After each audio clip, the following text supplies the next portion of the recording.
Assalamualaikum warahmatullahi wabarakatuh. Kali ini kita akan belajar mengenai pengenalan algoritma. Tujuannya yaitu mengenal algoritma, yang kedua memahami struktur algoritma dengan menggunakan pseudocode.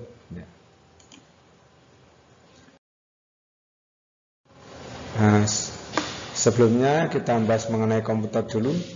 Komputer yang pertama adalah sebuah alat yang dapat melakukan komputasi dan membuat keputusan logis yang jauh lebih cepat dibandingkan dengan kemampuan manusia. Jadi karena dulunya itu manusia untuk berhitung yang pangkat akarnya banyak itu kesulitan, dibuatlah alat ini. Seperti itu.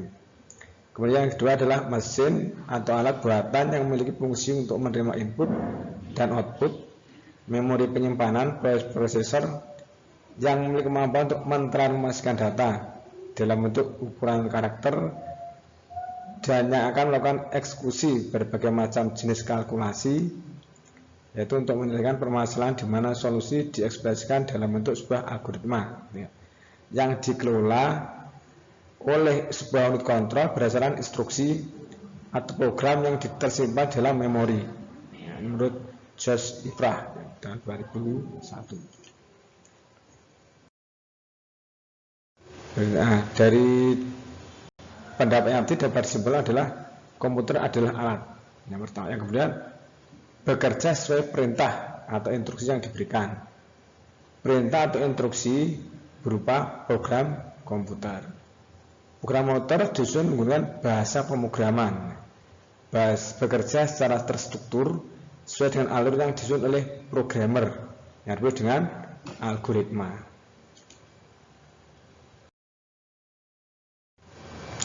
Nah, program sendiri apa? Urutan instruksi ditulis untuk melakukan tugas spesifik pada sebuah komputer. Nah, yang kedua, kumpulan prosedur dan dokumentasi yang melakukan tugas di dalam sebuah komputer.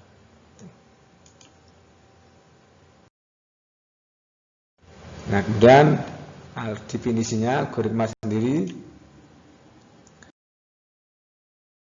Algoritma adalah metode pemecahan masalah yang tepat untuk diimplementasikan menjadi sebuah program komputer.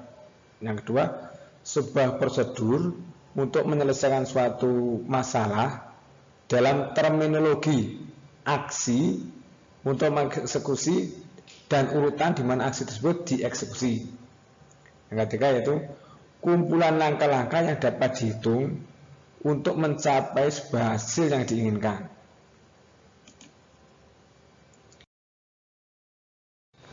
Bentuk algoritma.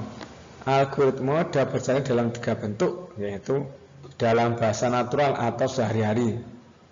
Yang kedua dalam pseudocode atau kode yang menyerupai program komputer dalam bahasa tertentu. Yang ketiga dalam bagan air atau flowchart.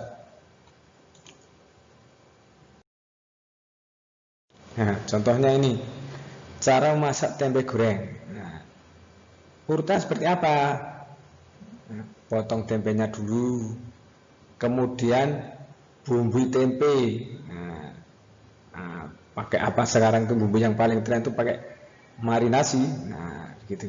Kemudian siapkan minyak goreng, terus goreng tempe, selesai baru dihidangkan, gitu ya. Nah, contoh algoritma dalam bentuk tulisan. Nah, misalnya resep masakan, panduan registrasi, panduan pembukaan tabungan, panduan instalasi software, panduan pemasangan suatu perangkat. Nah, semuanya menggunakan bahasa sehari-hari. Contoh algoritma kasus 1 yaitu algoritma tukar isi bejana. Misalnya Anda diberi bejana dia, atau yang paling gampang itu gelas mungkin ya, diberikan dua bejana A dan B. Bejana A berisi larutan berwarna merah, bejana B berisi larutan berwarna biru. Pertukarkan isi kedua bejana itu sedemikian rupa sehingga bejana A berisi larutan biru dan bejana B berisi larutan berwarna merah. Nah, Coba bagaimana caranya. Jadi kita buat urutan proses seperti apa, gitu.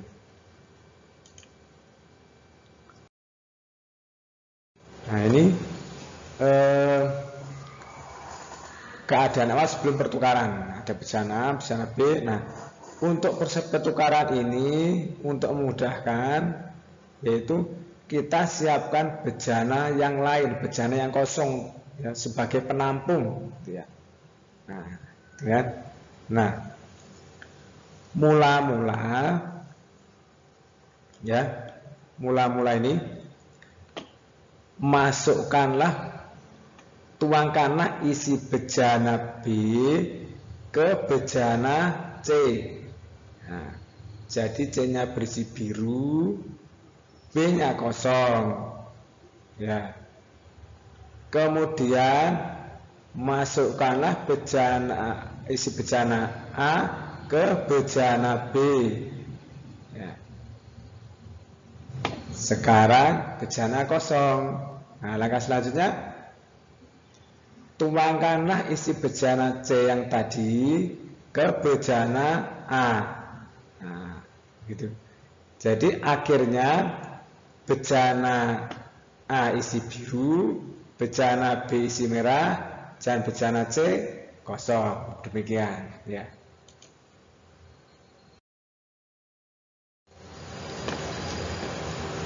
Nah, ini yang saya berikan tadi ya. Nah, ini boleh seperti ini ya, dari A ke C ya. Gitu. Kemudian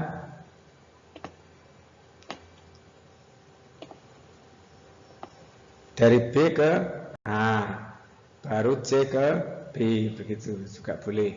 Dibolak-balik tidak apa-apa. Kemudian contoh agreement yang lain, cek saldo rekening di ATM. Saya rasa Anda sudah sering melakukannya toh, sudah punya ATM semuanya kan ya. Nah, yang pertama masukkan kartu ATM ke entry kartu. Nah, kemudian masukkan PIN. Nah, setelah masuk, pilih menu cek saldo. Nah, setelah keluar, lihat angkanya. Oh, ternyata kirimnya sudah masuk, misalnya. Nah, setelah itu Anda pilih opsi keluar. Misalnya hanya untuk melihat saja ini, keluar. Gitu ya.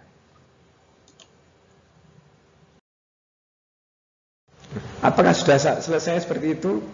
Nah, bagaimana jika sudah masuk ke ruang ATM tidak bawa kartu ATM?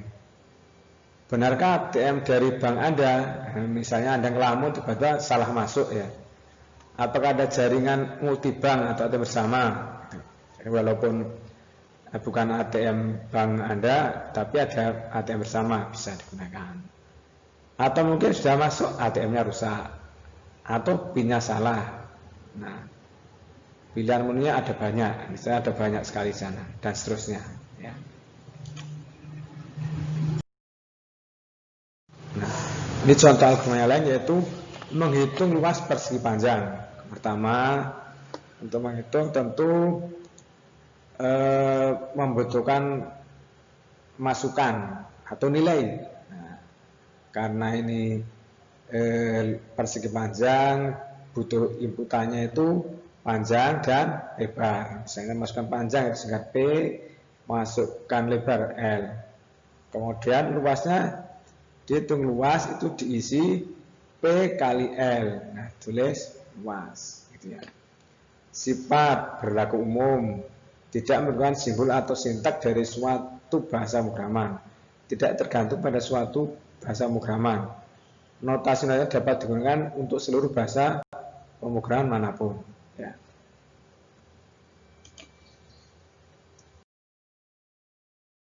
Contoh algoritma lagi seperti yang atas tadi ya, menukar dua buah bilangan misalnya. X sama dengan 10 dan Y sama dengan 2. Ditukar menjadi X sama dengan 2 dan Y sama dengan 10. Nah, bagaimana caranya? Nah, ini ada dua jawaban. Dan jawabannya oke ya. Yang pertama, X sama dengan X plus Y. Berarti berapa? X-nya 10, Y-nya 2 berarti 12. Y adalah X kurangi Y, berarti X tadi berapa? 12 dikurangi 2, 10. X sama dengan X min Y. Nah, X, Y-nya tadi berapa? 2, berarti ini X-nya 12 mulai 2, 10. Nah, jadi sama ya.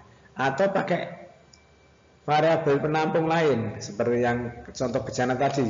Nah, ditampung, diisi dengan X, kemudian X diisi dengan Y, kemudian Y diisi dengan tampung, gitu ya. Jadi seperti itu. Kemudian pseudo. Nah, kode atau tanda yang menyerupai pseudo ya, program atau merupakan penjelasan cara menyelesaikan suatu masalah. Pseudo sering digunakan oleh manusia untuk menuliskan algoritma. Digunakan dengan bahasa manusia. Contoh, problem mencari bilangan terbesar dari dua bilangan yang diinputkan. Contoh algoritma, masukkan bilangan pertama, masukkan bilangan kedua. Jadi karena kita membandingkan, harus ada yang dibandingkan. Nah, jika bilangan pertama lebih dari bilangan kedua, maka kerjakan langkah ke-4. Nah, 4. Jika tidak, kerjakan langkah ke-5. Ya, tampilkan bilangan pertama, kemudian tampilkan bilangan kedua. Ini ada apa itu kedobelan yang saya hilangkan dulu, saya hapus dulu. Oke. Kemudian contohnya baris pertama input A, nomor 2 input B. Diuji if A lebih dari B, then kerjakan langkah 4 ke sini. Ya. Kemudian kalau tidak, garis print ini, ya, jadi cetak ini, begitu.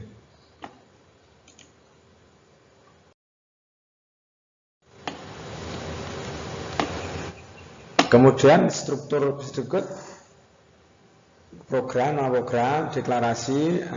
Di sini ada lokasi untuk deklarasi variabel, kemudian ada konstanta. Di sini ada deklarasi lokasi konstanta, kemudian baru algoritmanya. Di sini ada statementnya, perintah-perintahnya apa aja yang harus ditulis nanti. Kemudian baru end algoritma.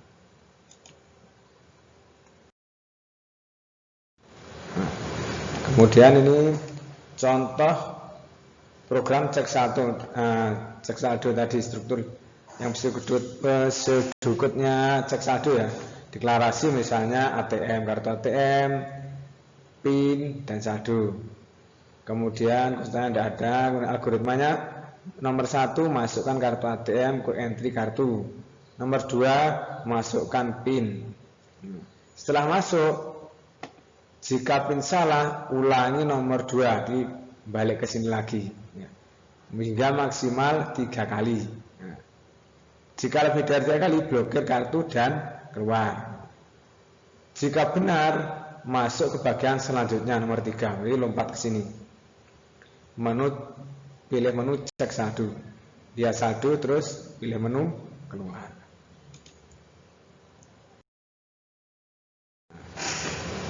Algoritma versus pseudocode. Nah, perbedaannya, kalau algoritma misalnya gini, nilai A lama ditambah dengan 5. Nah, di pseudocode-nya A diisi dengan A plus 5 gitu ya.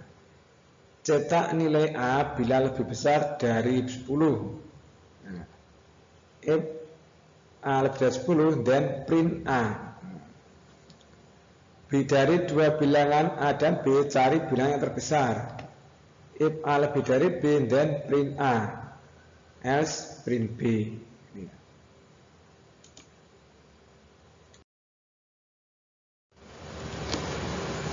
Pseudocode mengikuti aturan berikut. Komputer dapat menerima informasi atau input, komputer dapat mengeluarkan informasi atau output, komputer dapat melakukan operasi aritmatika, proses. Komputer dapat memberikan senilai pada sebuah variabel atau memori. Komputer dapat membandingkan dua variabel dan memilih satu dari dua tindakan alternatif. Komputer dapat mengulangi sekumpulan tindakan.